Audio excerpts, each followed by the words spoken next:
So it's cool. I found a reserve next to where I'm staying. Just the main reason why is because Borry makes a lot of wood chips when he carves, and I wanted to just go somewhere. It's also that atmosphere, you know, being in a reserve or something, you know, with nature and a bit more nature and birds around, you know. Yeah, so I found something nearby that looks pretty promising, pretty suitable. So gonna go out there and give it a crack. Hopefully show you guys some stuff today. Some just stuff I wanted to show when it relates to spoon carving. Yeah, so jump on board the Borry train. Okay. Yeah. Now it might end up raining, but I'll see how I go. But I've got to find a spot. Got to find a spot. It's hard when you got the urban nature reserves because you get a lot of rubbish around. Rubbish over there. Rubbish over here. This one's probably not as bad as some of them. But here's a slope. Like a hill I could sit on. Even though the ground's wet. I could dig up a chair and stuff, but trying to keep the gear simple. Somewhere where it's private, which is what it was like.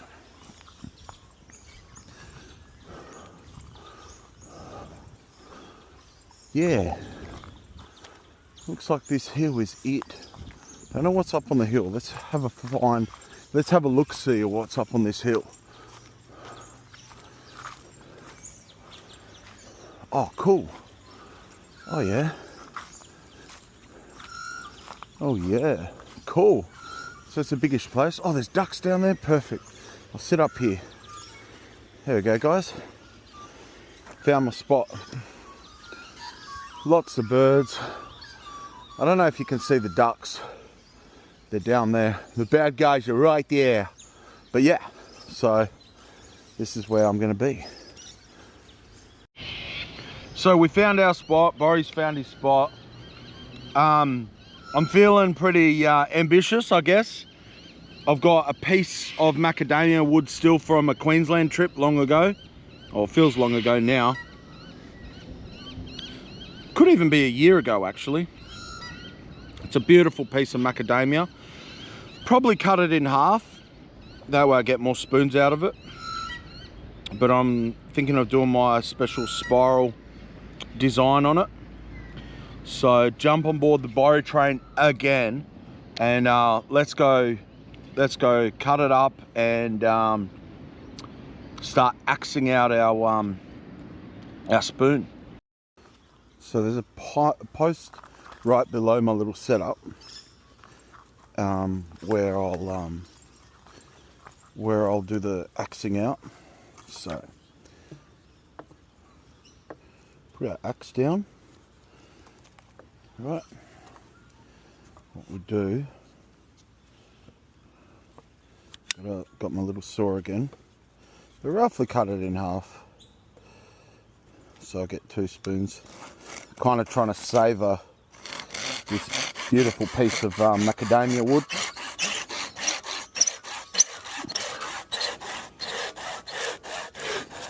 There we go. I don't know if you can see it, but look. I think the camera's over here, but look at the grain in that. Throw you back up there. Throw the saw back up there. Ooh, threw that in the path. Anyway, just gotta look out for anyone. So now we're gonna do the axing out. Now, can you see the little, take out that staple, that random staple, because you don't want that to hit the edge of the blade. I'm going to try to do this where the bowl is like a round bowl. It would look really cute, I think. So that there's the bowl area.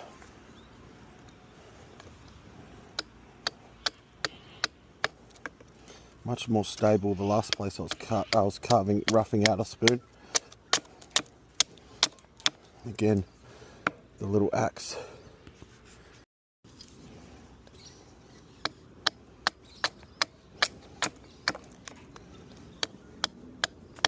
Oh no, I dropped my sheath. I'll grab it later. I could still reach it.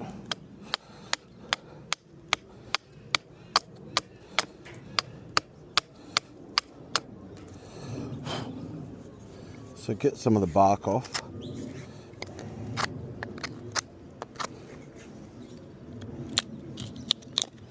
There we go. Peel straight off, nice and dry. Look at that. Macadamia. Macadamia.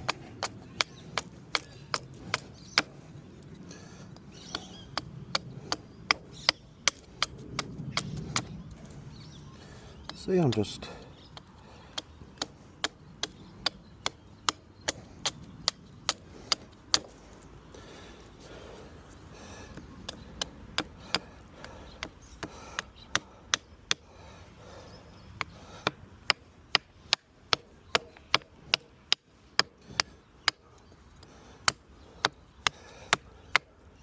rounded it slightly.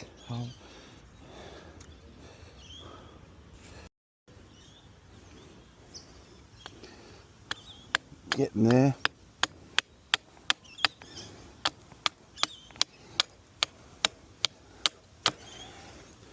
See? Because it's a fairly tough wood and it's dry, it's a lot different to say wet wood. Keep that in mind, but wet wood also has the risks of splitting, which I have explained in other videos. There's ways to minimize wood splitting.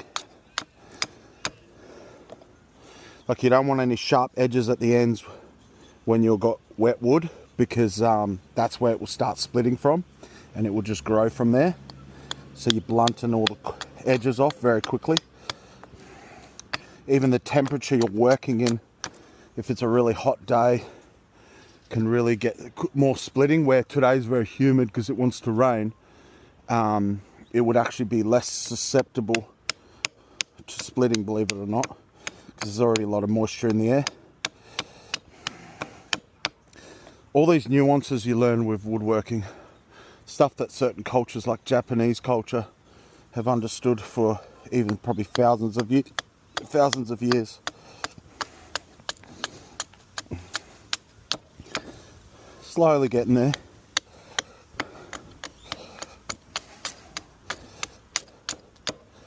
See? Starting to look like a spoon, isn't it, guys? Starting to look like a spoon.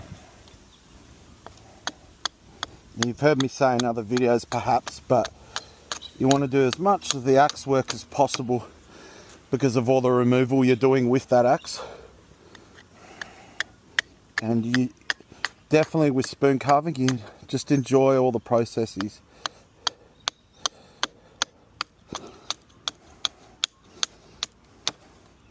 I'm pretty happy with that so far, so I'll grab my sheath and we'll head. So now we're shaping the spoon. Got this beautiful knife again.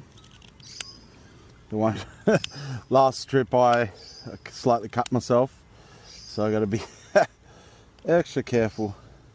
Otherwise you guys will start to think, this guy's always gutting himself. I'm trying to keep it closer to my glasses so you can see. This is definitely a hard part to do, maybe even the hardest, the top of the bowl here.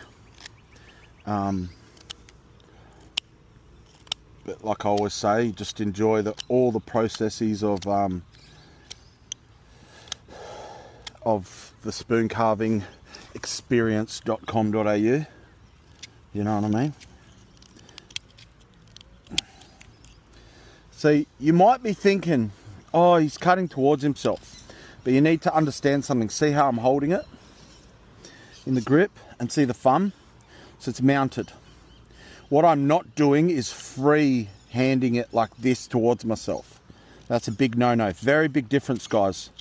Can you see how my hand's mounted? It's controlled. See that? So no matter how much pressure I put in that, it stops where I want it to, because there's that control. It's literally moving in here. So I hope that makes sense. This is nice, little urban nature reserve thing going on. Just a place for a bit of ambiance, you know. So you can freehand if you're cutting completely away from yourself. See how I'm just going. You get a lot of splitting initially, but that's okay. I'm still removing a lot of the material, so that's okay. I actually did forget something, which is a pencil I use because I want to do this fancy spiral thing I do on this.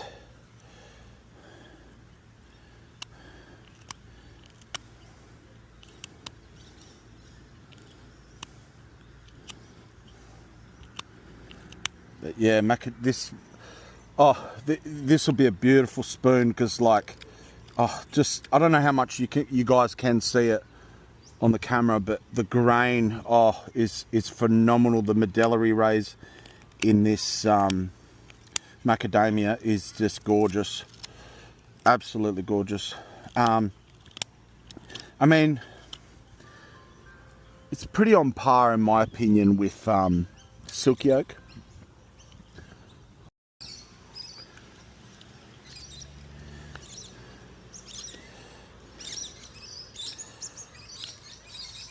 This part usually takes a lot of work for a nice finished spoon, in my opinion. It's a harder part to carve as well, in a lot of ways. That's the thing though. I can say, oh, that's harder to carve, but someone might end up pushing themselves in that area and doing it so much and getting so capable of it that they go, oh, that's easy for me, you know. So it's really, can be like that with a lot of skills, you know. Now, I've just noticed a split that I cannot ignore. There's a bit of a drying crack going down here. See here? There it is.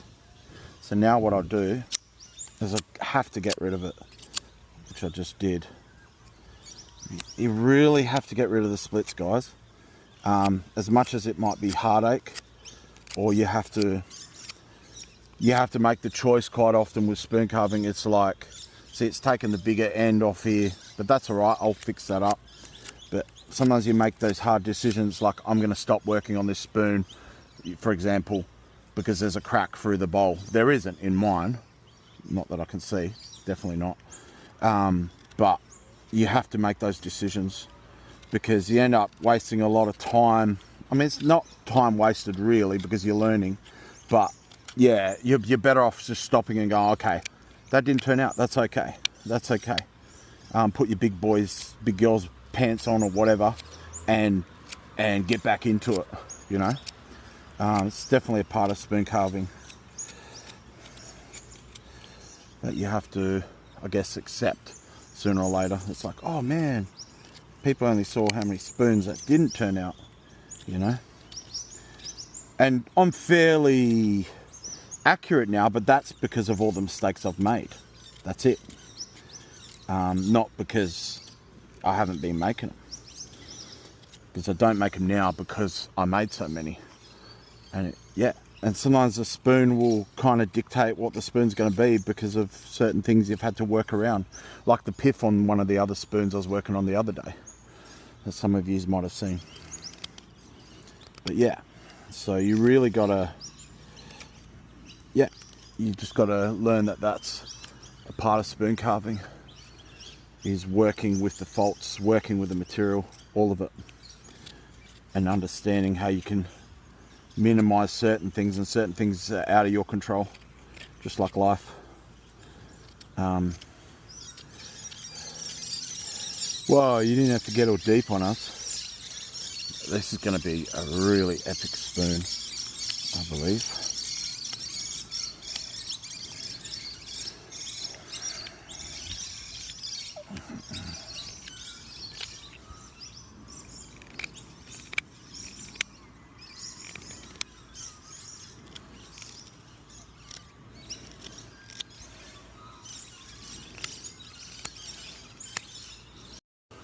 And I got my strop here with my sharpening kit, which I didn't have last time, but because it's such a tough wood, I need to regularly strop it. Again, sharpening is just as much as the process as carving the spoon and whatnot, whatever you're carving. So I give it a good strop, take my time, nice and Stropanovsky, you know, like that Russian guy, Stropanovsky.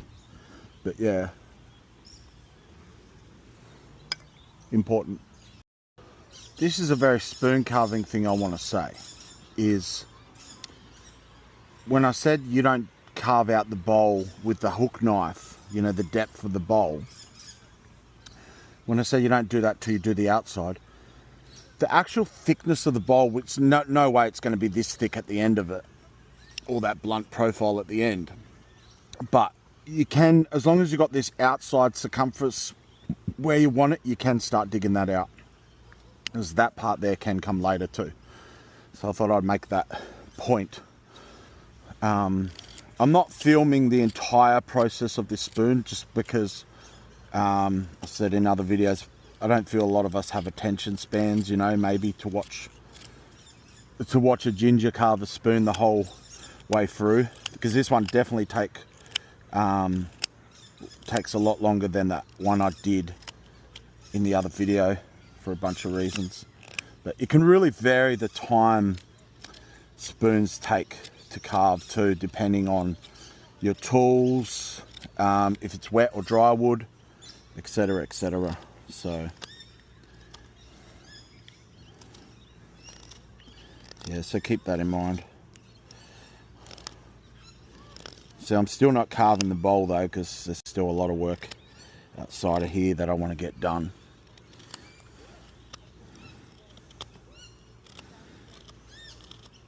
Again, constantly sharpening, stropping it, constantly, especially because the wood is so tough.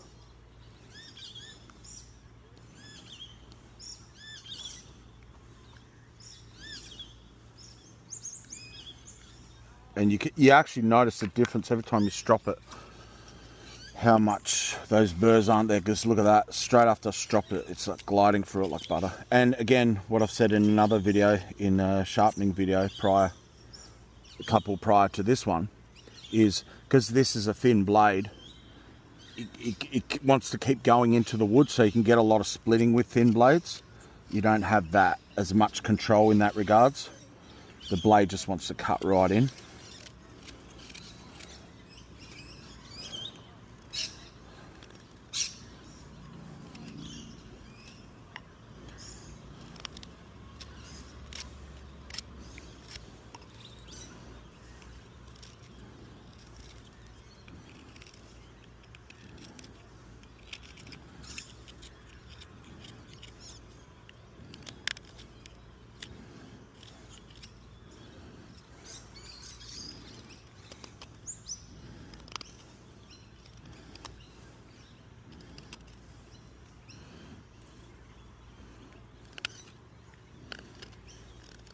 Should have actually brought my bush carving knife with a thicker blade, because I'm going to need it for the spiral design I'm going to end up doing on this spoon.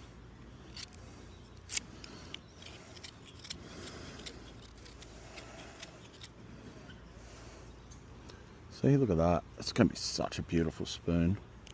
Oh wow. Don't say so myself.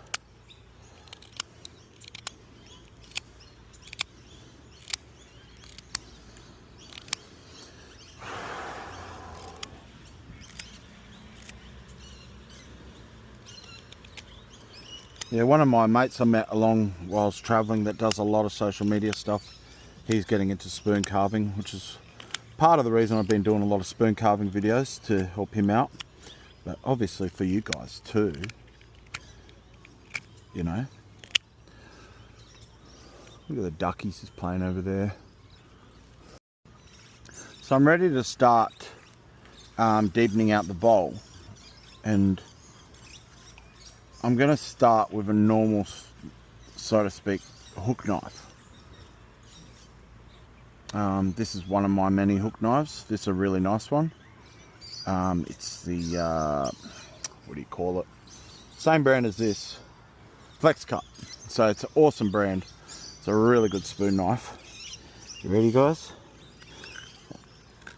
See what I meant? See how it's a smaller curvature? It's more versatile, this size. I can do anything from this, which is a lot smaller, to bigger stuff.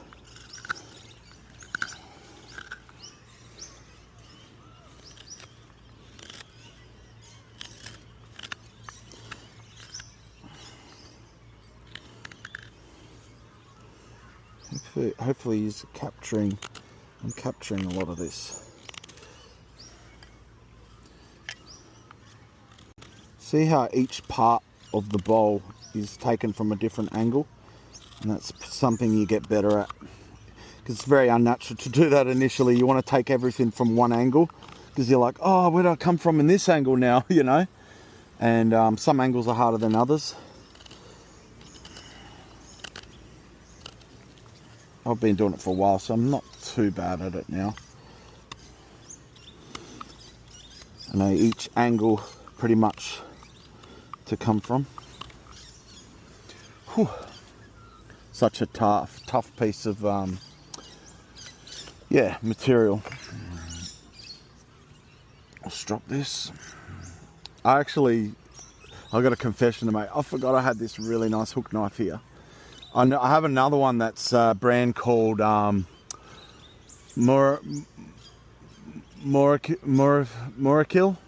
which is really nice.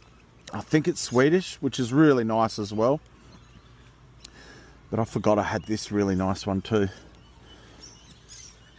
This one's beautiful, beautiful hook knife. Nice and narrow. Which is this in my opinion right here is a perfect size. It's the most versatile size. It really is. It's like a round diamond. I'm just going to slightly get the burrs from inside, just very ever so slightly. That's it. So yeah, back into it.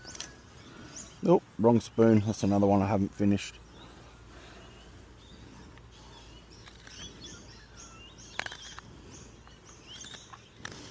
Keep in mind, because this is dry macadamia. Oh, it's super tough.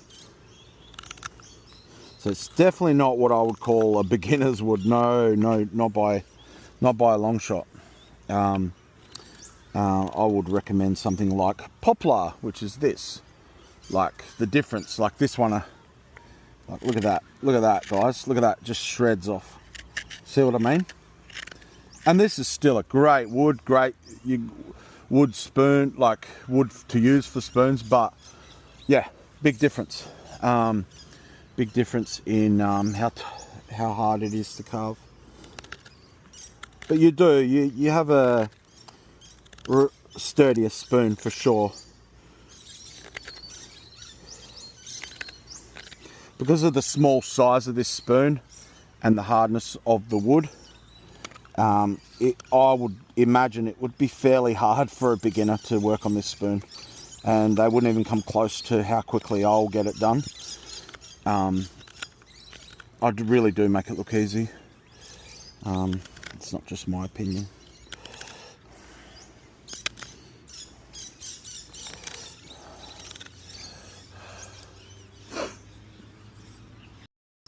So, the Flex Cut pocket knife, just look guys, because of the thin diameter of the blade, look how much it just sheds. That's why it's such an awesome knife, pocket spoon utility knife. But look how it just sheds. Look at that.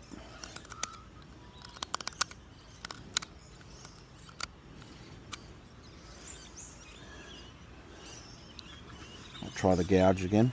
So this is more of a gouge rather than a hook knife. It's technically a gouge.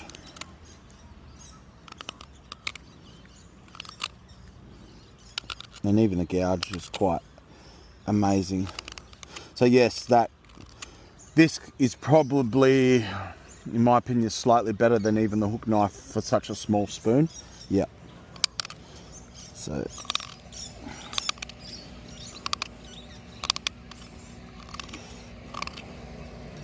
look at that, it just gouges it out.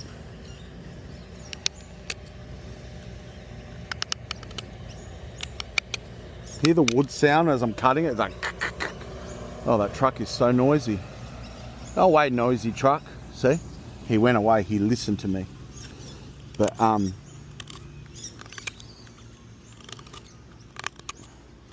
dare people work? But yeah, see.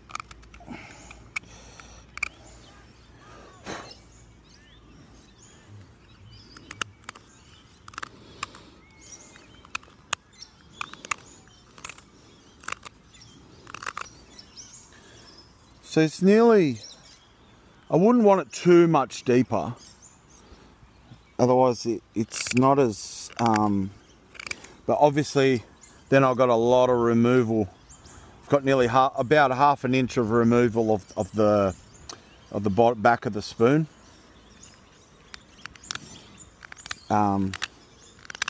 Yeah, which is normal. It would have had to get removed anyway. Either way, really. Look at that. It's coming along, isn't it, guys? This is going to be one of my beautiful spirals too later. I'm going to put a lot of time into it. Hopefully capture most of it for you guys. Definitely get to see the end result, you know, for sure.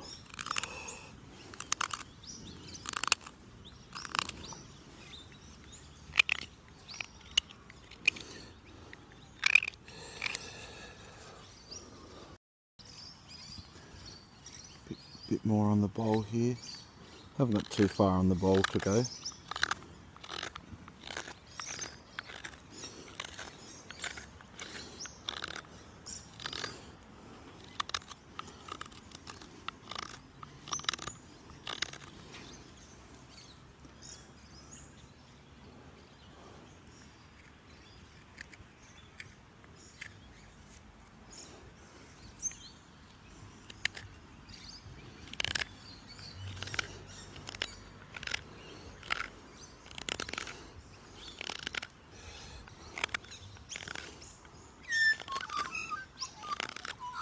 Maggie's singing.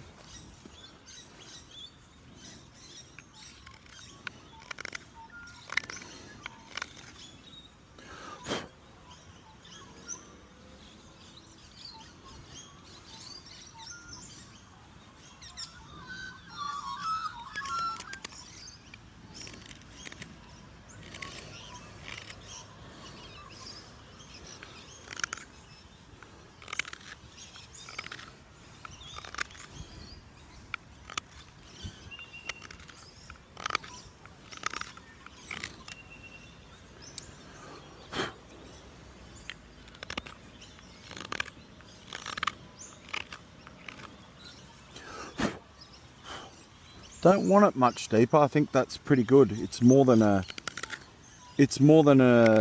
metal spoon normally of this size. It's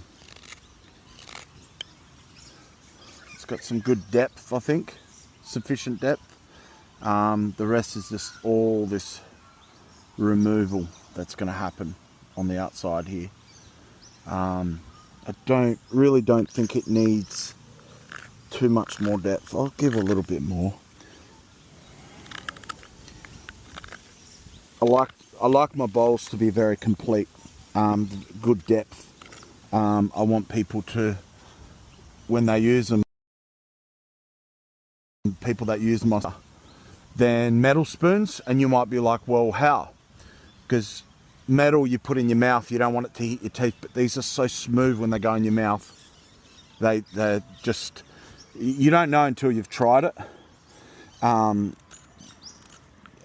So yeah, they really are much nicer than not just visually and aesthetically, but I did off camera, see this little bit, I kind of just had, that's all kind of raised and got a nice little line along there on that ridge. It looks really nice.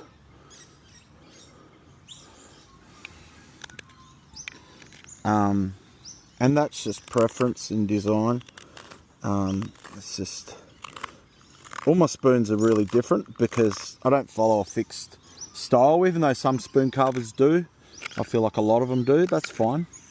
A lot of people like to mark them out and they do the same spoon each time, which I think is pretty cool. That's just not how I roll. I just do them different each time, and it's just my style, I guess. But yeah, that's finished the depth of that, of the bowl. The rest is outside stuff. There's always evidence where Borry was. See all the wood chips? And he's dug his heels in as if this hill was going to buck him off like a bronco.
So we're going to finish off ski in the car, which I don't like to too much because of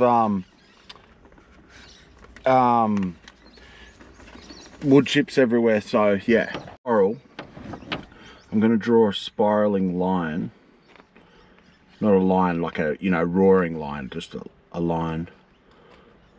You know what I mean. It's hard for me to do from that angle. But yeah, that comes down. This is my own design. If someone was doing it, it definitely wasn't something I copied. I just came up by mistake with this exact kind of design. It developed from another design, but you're gonna love what it turns into. It's pretty cool. Some of you might have seen my spoons that had this kind of design on it. So you want to kind of get a nice even, just by eye, just by eye, coming down. It's much better with a blade. I forgot, not only did I forget this pencil, but it's better with a blade with a shoulder, like a normal type carving knife, because you need that control.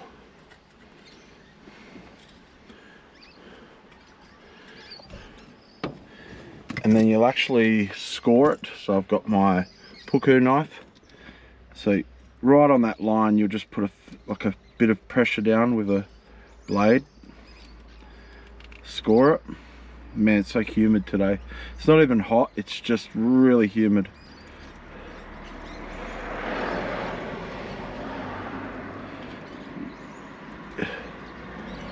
Just make sure you're just doing one line, continual line with the scoring.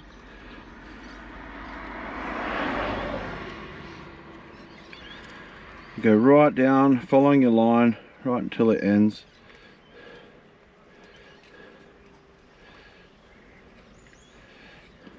Again, I probably make it look easy, but I haven't seen anyone else do this.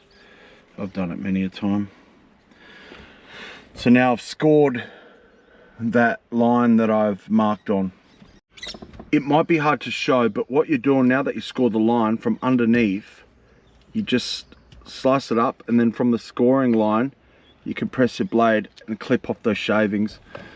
Yeah.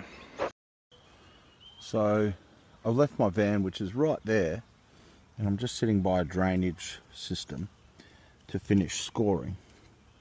So same thing. See how quick I am at it? See? Score it down. Won't film all of this only because there's a lot, but you'll see what I do next after I've done all the scoring. So just scoring along, see?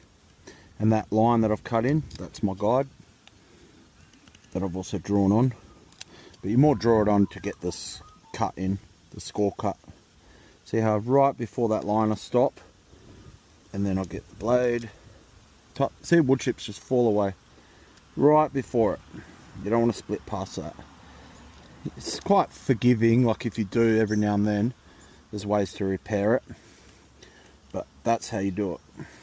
See, I'm following the angle as well with the blade.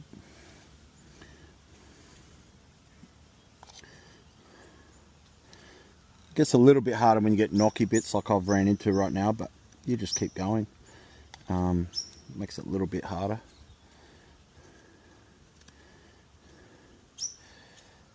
See, a certain amount of scoring I like to see. Like, you want it quite significant. See how it's quite significant where I've been.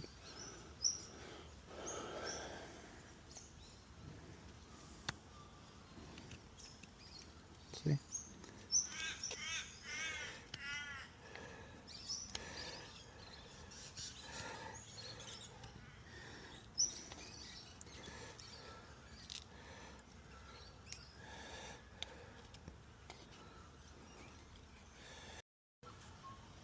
So guys, I've finished scoring it. So I'll show you what I do now. So just above the scored lines, what you'll do, the top part's the hardest part for this, but you'll come from the top, from the bottom, kind of in, and you're kind of creating like a recess into it. See how I'm doing this? It's harder up here, you'll see why. So from the top, from the bottom, from the top, from the bottom, see what I mean? And take your time to get a nice recess in there, because it really pops once this is done. See? Can you see the effect I'm trying to create? So again, same process right down, but like I said, it's hardest up top because it splits, and yeah, you don't have anything to run into. Bottom, from the top, from the bottom, from the top, from the bottom, and I'll use, when I'm doing my sanding, I'll use that to feather out any split imperfections that are created. See? And now it's giving that nice curvature. See? Bottom, on the top, from the bottom. I've got a blister, nasty one, keeps moving around. See the blister?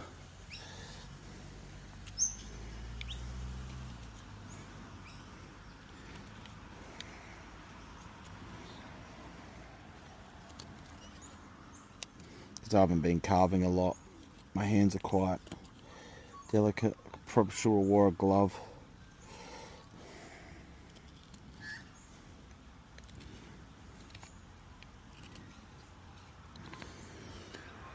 Whew. See that effect it's creating? It's going to be going right down it. But like I said, it's easier once I run into the spiral itself.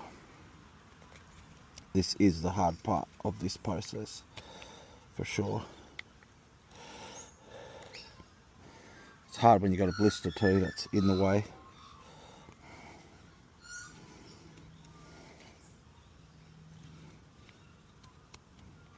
See, now that I've got the top of the spiral, I'll be able to run into that. rather than having to kind of back and forth. See, now I'll just run into the bottom of the other spiral. See, makes it really easy. See,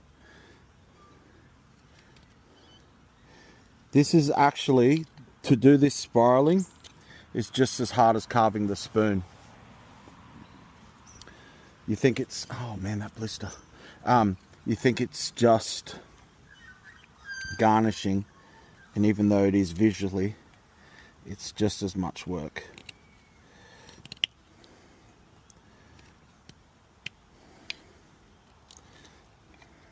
This knife could be sharper. So my gear's not always sharp, really. See? I'm just moving on down. Moving on down. See? You cut it off, just like when I was scoring it, you cut it off. You get really good at it when you've done it for you. See, I had a tiny amount of splitting, didn't matter. Doesn't matter. Tiny amount of splitting's okay. See? See how it's creating that effect? But yeah. Okay. We've done all the scrolling or whatever you want to call it. See how beautiful it is, guys? Still needs a lot of sanding, which I really enjoy that process. It's very hard for me to finish. As you can see, Borry's got a massive blister now formed. It's like those, was it the Air Nikes or something, or the Air Jordans? You know, where you had the air bubble, especially in the 90s. Come on, 90 kids, you know? And you had that air and you pump it, the pumps. Anyway, distracted. But look at that. Look how beautiful it is. Now, it's going to be even more beautiful once I finish sanding it. But yeah, that was hard for me because of the blister. It was right where I needed to push on the blade. But we got there. We got there. So now, guys, we're doing the fun part, Borry's fun part.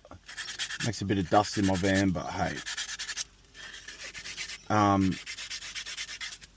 Now we're sanding, and this part I like. Now, for the sanding paper, I've got a cloth back, really good quality Hermes. I believe it's Australian. Hermes. I believe it's 240 grit, somewhere around there. It's amazing. To me, I would say, this is just my opinion, but sandpaper is as much as a tool as all the other stuff, because I actually really like the process of sanding, because that's where you really see something become polished. Well, you know, yeah. So I will sand this up, and it's an art in itself, in my opinion. You can even create facets with sandpaper by keeping angles like this, and you keep those angles and you actually create facets. I've done that on my staffs as well, on my sticks. But yeah, now I'm just going to slowly and enjoyably sand all this. So guys, I've finished the main sand. Look at that. I love that little ridge over here. Right? It's amazing spoon, feels awesome in your hand. Oh, it'll be awesome to use for someone wherever it ends up. So now what you do, believe it or not, I've got some water. I've just got to be quick here because I can't have my door open where I am. But you wet it. You wet it. I'm showing you how to get a good finish, right? You wet it, and what that would do, it's not a secret, but it's a common woodworking technique. And what that will do is the grain will only rise that much for when it soaks it, because the grain gets all, now it feels all fluffy, and it will only do that once to that intensity. So that's why you wet it, is because you're making the wood fluffy, because the grain will rise. and it's so much so if there's a split, it'll show. And so now that I've wet that, you let it dry, and then you give it a once over, nothing too intense with the sandpaper, and then you're ready to oil. So there's a Borry trick, and that's how I get my sanding. I used to work down the grits and all that, no need. A nice 240 volt, I nearly said 240 grit sandpaper, good quality one. And yeah, like I said, you do the rise and grain like I just did, you wet it. And sorry if I seem flustered, it's quite humid actually, it's really humid. It's actually quite surprisingly humid. Yeah, so I'm so excited. I love this spoon. It's just the camera really doesn't capture it. When you hold it, you realize, oh wow, I'm so blessed. I'm so blessed to have this gift, to be able to, you know, I feel like that every time I do it. But yeah, it's annoying getting the blister. The reason I seem really annoyed with the blister is because it's not that it hurts, it's that it gets in the way. Like, I kind of I have to let it heal a bit before I carve again. That's why I'm annoyed about it. It gets in the way. So yeah. Now I lost my sandpaper even though I didn't move, so I just had to get another piece. But it's somewhere here. So guys, it's dried, didn't take long at all. I even turned the fan on in my front part of the car just to help it dry a little bit. Just dry to visually and to touch. And then you'll give it a once over. Nothing crazy. Right, give it a once over everywhere. Once over.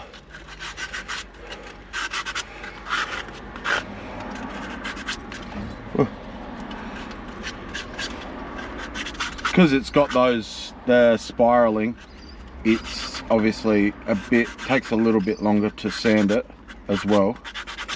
I'm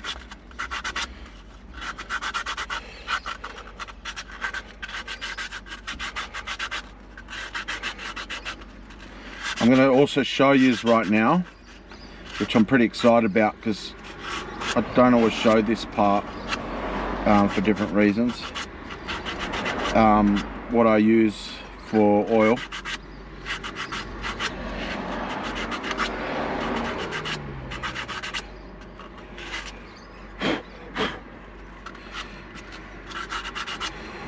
Right.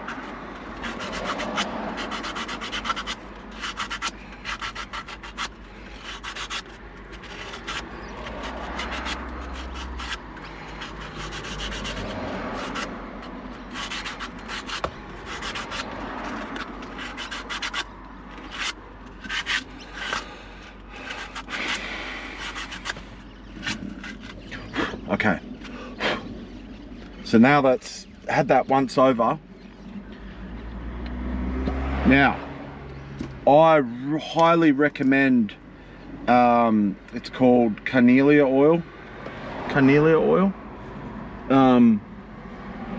So this stuff is normally you buy it to put on blades. It's Japanese. It's what the camellia oil. It's what the Japanese really use to cover their blades, which is awesome stuff for blades, which I also sharpen stuff, so it's good for that. But it's because it's food safe and it's so thin, it's awesome for spoons. It's awesome for spoons. So what I normally do is I'll put a little bit in the bowl and I will kind of work it all from there. Get it all over your hands, it's okay. Get it right in there. And again, because of the spiraling, you want to really get into that spiraling, so you really want to give it a good soak. I got wet wipes to wipe down after, but I've got an actual Macadamia oil where you spray it, which is awesome. Ugh, got a hair there. Where you spray it and it's really good. It's so thin, so it really penetrates. If you want to get a better penetration, why does that sound gross? anyway, if you want to get better penetration, you can get a jet lighter or even a lighter and just put a slight bit of heat. If you buy a campfire, you can put it kind of close, not where it burns or cooks, and it'll absorb the oils much better if it's warm or even hot. There you go, guys. Look at that. It looks awesome. Wow. Wow.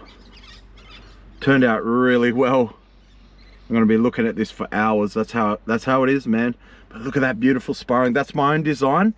That came by mistake because I used to do like a kind of like a solid line spiral, and I screwed it up once and I ended up doing this design. So it really is my own design.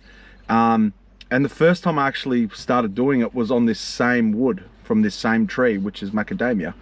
I started it in Queensland, and I don't do this design a lot because it's quite tough to do. It takes a lot of extra work, and I feel like a lot of spoons I do don't need that, but some just, oh, look at that guys. But that's it. Thanks for watching.